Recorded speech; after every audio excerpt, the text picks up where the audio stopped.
Halo bos, selamat petang. Saya Awam Pang. Hari ini kita kedai ada tapak yang satu kereta yang customer trade in punya lah. Tahun 2013, Ford Fiesta sedan punya. Ini ada buntut punya, bukan hatchback. Okey, harga jual 7,800. Kereta ini baru sampai aja, baru sampai aja. Okey, dalam macam ni. Okey, sebelum kalau abang dengan bos beli, kita akan cuci lah. Kasih buang dulu sebab ini kereta baru sampai, belum bersih, belum buat apa . Saya bagi review. Okey. Mileage dia 198,000. Servis semua kat sini ya, semua ada. Aircon sejuk, engine gearbox tak ada masalah. Okey. Dalam semua leather punya lah, semua leather punya.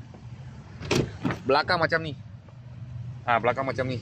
Ni leather punya saya tak sure lah, boleh buang tak. Kalau kita cuci lah. Okey, kalau kapet punya kita boleh pakai water jet tembak, memang bersih. Dia punya bubong punya cat semua okey punya, semua okey punya. Cat kira okey lah, belum cuci. Belum cuci, cuma ada abuk saja. Tahun 2013, Ford Fiesta sedan punya, bukan hatchback. Harga jual 7,800, 1.5 auto. Ini tak ada turbo punya. Kalau ada apa murah-murah kereta, saya akan video lagi. Thank you bos, thank you.